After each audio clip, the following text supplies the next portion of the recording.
Chers amis, il y a quelques semaines, j'avais l'immense plaisir, l'immense privilège de pouvoir vous présenter la première nouveauté d'une longue série de nouveautés qui venait célébrer 250 ans de l'installation de Breguet à Paris en 1775 au quai de l'Horloge, en vous présentant la Breguet Souscription 2025.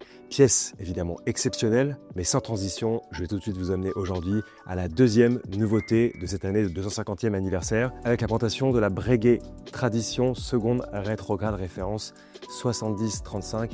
Une très très belle pièce qui s'inspire, vous le verrez, elle aussi, de la montre de souscription. C'est vraiment une petite merveille. Tout l'art de Breguet s'y déploie avec délicatesse et volupté. C'est maintenant, c'est tout de suite et c'est comme d'habitude seulement sur les Rabillards.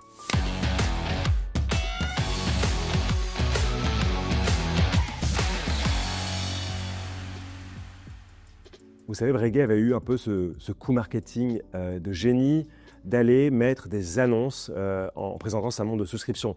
Pour rappel, il revenait de Suisse, il était parti pendant la Révolution à Neuchâtel et au Locle, il revient de Suisse s'installer dans son atelier qui est juste en bordel monstre. Quelques pillards sont passés par là. Il a besoin d'engendrer rapidement des recettes conséquentes pour se remettre sur pied, si je puis dire, et continuer à vendre. Donc la montre de souscription, c'est cette montre qui dit Breguet va réaliser une montre de qualité simple que tout le monde peut réviser et surtout que vous pouvez vous payer, qui est moins cher de manière générale que les pièces que Breguet produisait à l'époque. Et par contre, il va falloir mettre un quart du prix à la commande, donc c'est ça la souscription, pour commencer à payer les différents fournisseurs, à payer l'atelier, etc., etc. Donc à engendrer rapidement des recettes. Ça, c'est l'idée de la montre de souscription, dont les premiers modèles sortent des ateliers en l'année 1796. Mais à la fin du XVIIIe siècle, en 1799, on va voir apparaître un nouveau type de montre qui s'inspire des montres de souscription, qui n'est autre que la montre à tact.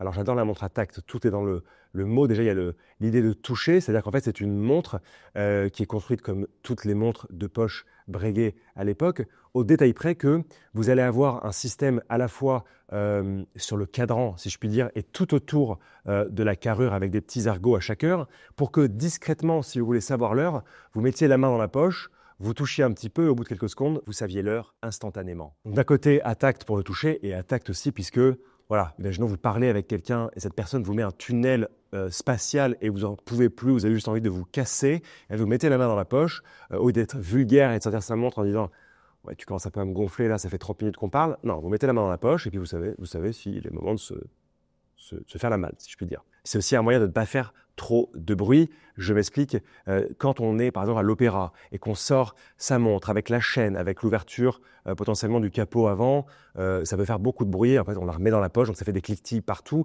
Donc, on met juste discrètement la main dans la poche, on a l'heure en silence. C'est ça la montre à tact. Bon, et même si le but de cette montre à tact, c'est de lire l'heure sans finalement voir l'heure, il y a quand même toujours un cadran accessoire parce que vous pourrez sortir la montre comme ça et regarder l'heure comme une montre de poche traditionnelle. Donc, vous avez souvent, de manière excentrée, un petit cadran. D'ailleurs, c'est ce qui va inspirer la famille Tradition. Et en plus de cela, il faut bien pouvoir mettre la montre à l'heure, même si vous l'utilisez toujours comme une montre à tact, donc de manière silencieuse, il faut un cadran accessoire pour la mettre à l'heure. Et pour finir sur cette idée de montre à tact, il faut savoir que, arrivant après les montres de souscription, en fait, le mouvement est très très proche de l'architecture d'une montre de souscription. Donc Breguet a utilisé cette architecture, cette philosophie pour annoncer un peu plus tard ses montres à tact. Donc c'est pour ça qu'aujourd'hui, quand on regarde une montre de la famille Tradition, on a un cadran presque qui devient accessoire pour la lecture de l'heure et tout le train de rouage aux alentours qu'on reconnaît évidemment par rapport à la montre de souscription, même si pour la dernière fois quand je vous parlais de la souscription 2025, vous aviez tout à l'arrière. Et c'est ça un peu la grande nouveauté aussi dans une pièce chez Breguet. Chers amis, vous avez assez attendu, je viens de vous parler de montre de souscription, je viens de vous parler de montre à tact. Passons tout de suite à la Breguet Tradition seconde rétrograde, référence 70-35. Elle va vous en mettre plein les yeux. On va commencer par la partie avant. Tout à l'heure, quand je vous expliquais les montres à tact, je vous disais qu'il y avait toujours besoin d'un cadran accessoire pour lire l'heure, pour mettre l'heure à montre, cet héritage de la montre à tact de la fin du XVIIIe siècle.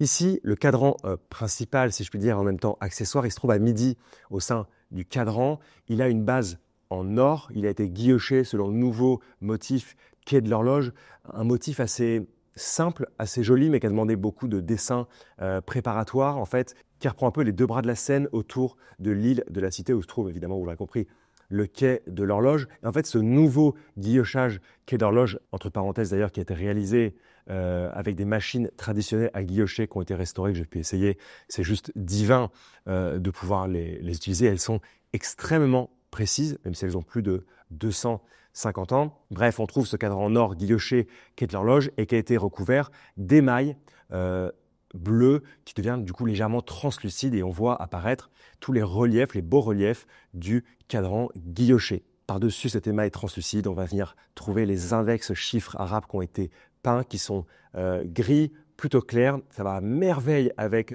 l'émail bleu. C'est un émail grand feu, donc il est passé au four à haute température. Et on va trouver, pour changer un petit peu des aiguilles bleuies, des aiguilles dorées, toujours à pomme évidée, signature Breguet bien sûr. Si vous m'avez bien écouté, dans tradition seconde rétrograde, référence 70-35, il y a tradition, mais il y a surtout seconde rétrograde à gauche de ce cadran, donc vers 11 heures dans le cadran imaginaire qu'on se donne, si vous préférez, on va avoir une seconde rétrograde. Une seconde rétrograde, en fait, dans une forme d'arc de cercle bien limité, gradué entre 0 et 60, va faire sa course entre 0 et 60. Dès qu'elle arrive à 60, par un jeu de ressorts extrêmement vif, elle va revenir immédiatement à 0 pour continuer sa course. C'est assez joli quand on arrive à mettre l'œil dessus. Elle saute et on ne voit même pas le saut tellement qu'il est rapide. Et encore une fois, pour cette aiguille des secondes rétrogrades et ses repères, on va retrouver ce beau bleu Breguet qui se retrouve évidemment sur le cadran en émail translucide bleu. Pour tout le reste de l'avant de la montre, on va trouver évidemment ce qui caractérise ces montres à tact, à savoir les différents éléments du mouvement. Sur la partie droite, évidemment, on va voir la danse du balancier avec ce pont massif, bien brossé. Je vous rappelle qu'on retrouve un peu les finitions qu'on avait sur la montre de souscription, à savoir des brossages, du grenaillage. C'est vraiment très fin. On a des manières qui sont très douces, si je puis dire. Et on va avoir comme ça tout le chemin depuis le barillet central massif qui délivre son énergie jusque dans les différentes roues accrochées à différents ponts, par évidemment des axes et des pierres, jusqu'évidemment à l'organe de précision, à savoir le balancier et son spirale avec l'échappement et sa roue d'échappement dont on voit la danse un peu magique à chaque fois qu'on pose le regard sur la montre. Si vous m'avez bien écouté lors de la présentation de la Breguet souscription 2025, je vous remets d'ailleurs la vidéo juste ici, je vous parlais d'un nouvel alliage, l'alliage de l'or Breguet, qui mélangeait évidemment de l'or pur, de l'argent, du cuivre, et une petite dose de palladium qui restera évidemment secrète pour avoir un or qui ne soit pas trop rose, mais qui a quand même un peu de teinte rosée. Voilà, ça c'est l'or Breguet. Il a été utilisé pour la boîte de cette nouvelle tradition seconde rétrograde 70-35 et je pense qu'on va en entendre parler assez longuement de l'or Breguet en 2025 pour le 250e anniversaire de l'installation de Breguet sur le quai de l'horloge en 1775. Donc voilà, or Breguet pour ce boîtier avec cette fois, et c'est là justement la grosse différence par rapport à la souscription qu'on découvrait il y a quelques semaines, la souscription avait ses flancs qui étaient lisses, si je puis dire. Ici, on va avoir des flancs qui sont cannelés. On retrouve cette signature esthétique de la grammaire du style Breguet, puisque les montres à taille présentaient davantage cette carrure cannelée. Donc on retrouve un peu le code qu'on connaît chez Breguet. D'ailleurs, c'est aussi pour ça que j'adore cette montre, en plus de l'alliage Breguet caractéristique que l'on reconnaît maintenant, pas au premier coup d'œil, mais qu'on reconnaît tout de même. On a un boîtier de 38 mm de diamètre, donc les proportions sont assez dingues. Petit détail sympathique, et ça c'est une grande première dans la famille Tradition, la platine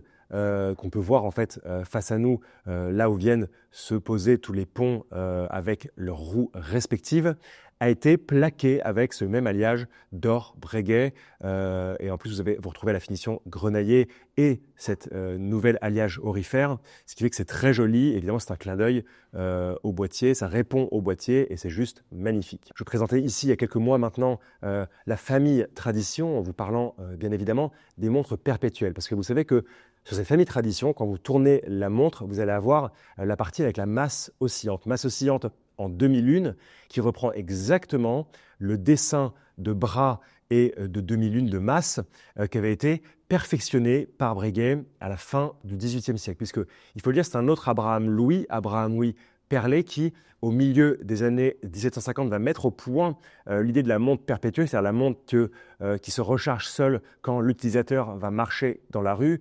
Mais hélas, ce système inventé par Abraham Louis Perlet, qui va être utilisé par d'autres horlogers avant Breguet va vraiment être assez naze, peu fiable. La montre ne va pas du tout se remonter, va fonctionner pendant quelques minutes ou heures seulement, ce qui n'est pas du tout suffisant dans les standards de l'époque et surtout ce qui n'était pas suffisant dans l'idée de ceux qui l'ont inventé. Et donc Breguet va prendre le problème à cœur parce qu'il adore finalement cette idée de montre perpétuelle et il va le pousser au bout et surtout le perfectionner, le rendre utile et fiable dans les montres qu'il va proposer. Donc une montre perpétuelle, c'est un peu notre montre automatique aujourd'hui. Donc ce que vous voyez au dos de cette nouvelle tradition n'est ni plus ni moins qu'un hommage à la famille Tradition et un hommage aux pièces perpétuelles que l'on pouvait trouver dans les catalogues Breguet. Vous savez que Breguet était le premier à introduire le platine en horlogerie, il faut quand même le rappeler, et du coup, le clin d'œil, c'est que cette masse oscillante en 2001 a été réalisée en platine 950. D'ailleurs, si vous regardez bien sur les images de Valentin, vous avez un indice qui le dit très clairement. Donc en fait, moi, je suis assez dingue de la danse de cette petite masse oscillante. Ça me rappelle évidemment, moi qui suis un amoureux de Breguet, ces montres dites perpétuelles. Après, la grande différence, c'est qu'ici, on est sur un calibre de 2025. En fait, la masse oscillante, avec son bras, fait le tour à l'intérieur. Elle fait faire un tour à l'infini. Alors que dans les montres perpétuelles d'Abraham Louis Breguet, en fait, la 2001 en platine, si je puis dire, rebondissait entre deux ressorts. Et c'était un peu ça aussi la différence avec les montres actuelles, et en particulier cette montre magnifique seconde rétrograde, référence 7035. Cette nouvelle Breguet Tradition seconde rétrograde, référence 7035, deuxième pièce de cette année magnifique d'anniversaire Breguet, sera disponible dans une édition limitée à 250 pièces pour le monde au prix de 50 400 €. Une pièce que j'adore autant que la montre de souscription, la référence 2025, puisqu'en fait, elle pousse encore plus loin dans la délicatesse, les savoir-faire de Breguet, le style Breguet.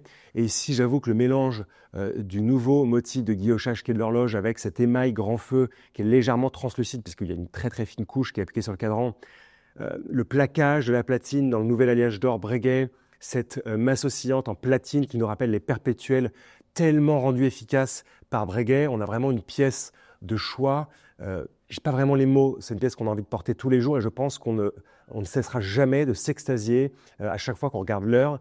Et c'est ça finalement le plus important avec une montre, puisque s'entourer de beau, c'est un peu la solution au bonheur, si je puis dire. Enfin, en tout cas, c'est la mienne et j'espère que vous la partagez. Dites-nous ce que vous pensez de cette nouvelle Tradition seconde rétrograde, référence 7035. Je sais que la majorité d'entre vous avait adoré la souscription 2025 parce qu'elle avait vraiment un charme tout particulier et je pense que vous adorez tout autant ces deuxièmes pièces et j'ai déjà hâte de vous retrouver pour la troisième nouveauté de cette divine année 2025 tellement importante pour Breguet. On vous aime, on vous dit à bientôt. Merci.